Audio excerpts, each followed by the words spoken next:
The stars are actually angels in the firmament. Now, this person is zooming in to the stars with a camera, a specific camera. And what we're seeing here is not what NASA depicts in their Photoshop fake images. What is that? That looks nothing like the NASA stuff. That looks like a light that's shimmering in water.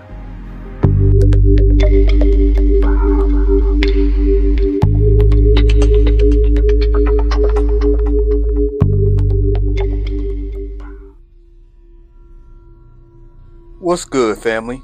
Welcome to the Power of Words, where the power of words sparks the power of knowledge that sparks the power of action. Think about this. Do we really know what a star is actually? But according to the Bible, they're actually angels. The Bible warns us as believers not to follow man's doctrine. In 1 Timothy 6:20, it says, "O Timothy, keep that which is committed to thy trust, avoiding profane and vain babblings, and oppositions of science, falsely so called." Now, the mainstream narrative is that the stars are gas balls or rocky planets. We have all been taught this since elementary. But according to the Bible, in the book of Enoch, the stars are actually living beings. They're angels. The righteous ones shine in the heavens. These are the ones you see with your own eyes every night. The rebellious ones fell to earth. Now, this may make you look at shooting stars a little differently the next time you see one fall from the sky. The reference to stars are found throughout the Bible. It references a morning star and the sun, S-O-N, of the morning, as a title for both Jesus and historically Satan as Lucifer. Key references include Jesus as the bright and morning star in Revelations 22:16, the prophecy of the Messiah in Numbers 24:17, and a reference to Satan's fall in Isaiah 14:12. Here are some other references as well. Revelations 1:20 says, "The mystery of the 7 stars, which thou sawest in my right hand, and the 7 golden candlesticks. The 7 stars are the angels of the 7 churches, and the 7 candlesticks which thou sawest are 7 churches." Job 38:7 says, "When the morning stars sang together, and all of the sons of God shouted for joy." And this is when he was talking to Job. When God had to check him. Revelations 12:4. "And his tail drew the 3rd part of the stars of heaven, and did cast them to the earth. And the dragon stood before the woman, which was ready to be delivered, for to devour her child as soon as it was born." Jude 13. "Raging waves of the sea, foaming out of their own shame, wandering stars, to whom is reserved the blackness of darkness forever." Now, the book of Enoch also speaks about stars in Enoch chapter 18, verses 12 through 16. "And beyond that abyss I saw a place which had no firmament in the heaven above, and no firmly founded earth beneath it. There was no water upon it, and no birds, but it was a waste and horrible place. I saw there 7 stars like great burning mountains. And to me, when I acquired Regarding them, the angel said, "This is the place. It is the end of heaven and earth. This has become a prison for the stars and the host of heaven. And the stars which roll over the fire are they which have transgressed the commandment of the Lord in the beginning of their rising, because they did not come forth at their appointed times, and he was wroth with them, and bound them till the time when their guilt shall be consummated, even for 10,000 years."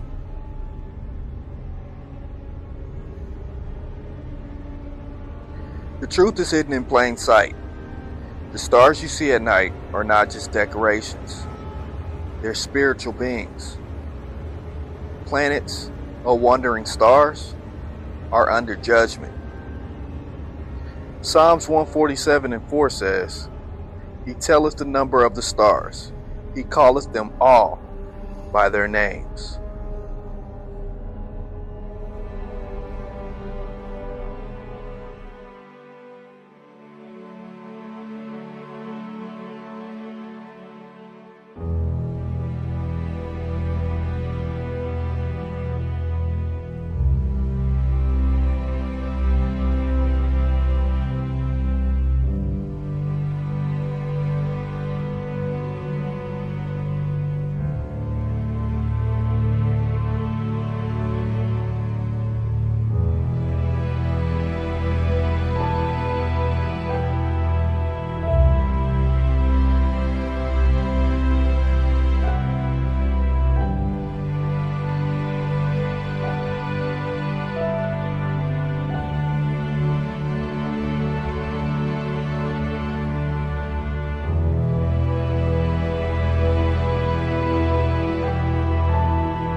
The Bible says there's a firmament above the earth, and above the firmament is water. And the stars are luminaries in the firmament. They're also the angels. Look at that, man. When I found out what the stars really were, like 2.5 years ago, and they weren't planets, they weren't galaxies. This is a shot from someone on an airplane, and he zooms in on this star here. Okay, look at that. Hold on, we'll get there. This, you see, what is that? That's not a galaxy. That's not some, fiery ball in space. Look. This is up above us. These are the stars in the firmament looking down on the earth. Okay? That looks nothing like a planet. That looks nothing like a fiery sun in space. NASA lied to us. Nasha, which means to deceive. This is God's creation right here, man. This is God's creation. All right? Hold on. This is Job 38:7. When the morning stars sang together and all the sons of God shouted for joy. ? Morning stars singing. Stars are angels. Angels can sing, but stars and angels is one and the same. One and the same. All the sons of God. The angels are called the sons of God. Okay? And for all the people who are going to be like, hey, I have my own telescope. I bought it for $6 million. Your telescope that you bought for $50 million is computerized with software, which means when you're looking at the star, the software is showing you what they want you to see. Don't you get that, man? They're putting a matrix image in front of you. Okay, you can't rely on that. You got to get something that does not have dependency upon the internet and all this other crap. This is Jesus talking. This is Revelation 1:20. As for the mystery of the 7 stars, which you saw in my right hand, and the 7 golden lampstands, the 7 stars are the angels of the 7 churches, and the 7 lampstands are the 7 churches. Jesus is saying that the stars are angels, clearly. The stars, they shimmer and dance, not like distant suns burning in a void, but like light trembling, alive filtered through water. You zoom in with a Nikon P1000, and what do you see? Not burning gas billions of miles away. No. You see movement. Rippling. Shifting. Vibrating. Like reflections on the surface of a deep, living ocean. Genesis 1 verse 7. And God made the firmament, and divided the waters which were under the firmament from the waters which were above the firmament, and it was so. Waters above the firmament. What if what we call space is not a vacuum but a veil of water above? What if the stars are not giant balls of fire, but lights embedded in that upper ocean? Suspended. Placed. Set for signs and for seasons. This isn't science fiction. This is ancient truth ignored, buried, rebranded. But now the lens sees what the eye was trained to forget. Zoom in. Look closely. You don't see fire. You see flickers. Fluid motion. Refractions. Stars like luminescent beings in a cosmic sea. They pulse. They sway. And they call to something ancient within you. They are not far. They are near. Nearer than you've been told. The firmament is not a metaphor. The waters above are not symbolic. This is not just a sky. This is design. This is intention. This is creation. They told you it's all random. Endless. Cold. But when you really look, you see rhythm. You see order. You see the fingerprints of something greater. The stars sing, and the waters above still hold their light. At the North Pole, something unusual happens each year. The sun remains visible for 24 hours a day, circling around the sky without ever setting. This phenomenon is known as the Midnight Sunday. Time-lapse videos taken in the Arctic regions, especially near the summer solstice, show the sun moving in a continuous horizontal path across the sky. It doesn't rise or set in the traditional sense. Instead, it traces a circular motion, maintaining roughly the same height above the horizon as it completes a full loop over the course of a day. In standard scientific explanations, this is due to the tilt of the Earth's axis and its position in orbit around the sun. During summer months in the northern hemisphere, the North Pole is tilted toward the sun, resulting in continuous daylight. However, these time-lapse videos have led some observers to question that model. The footage appears to show the sun moving in a circular path above a flat and motionless ground. The sun's apparent motion creating wide loops in winter and tighter circles in summer has been interpreted by some as evidence that the sun itself may be much closer than commonly believed. In this view, the sun is not 93 million miles away, but rather a localized light source, moving in a circular pattern above a flat surface. The circular paths visible in the videos changing in size with the seasons are said to reflect the sun's shifting orbit, not the tilt of a spinning globe. According to this perspective, in summer, the sun moves in a tighter circle closer to the North Pole, providing long daylight hours and warmer temperatures. In winter, it moves in a wider, more distant path, causing colder temperatures and shorter days for the northern regions.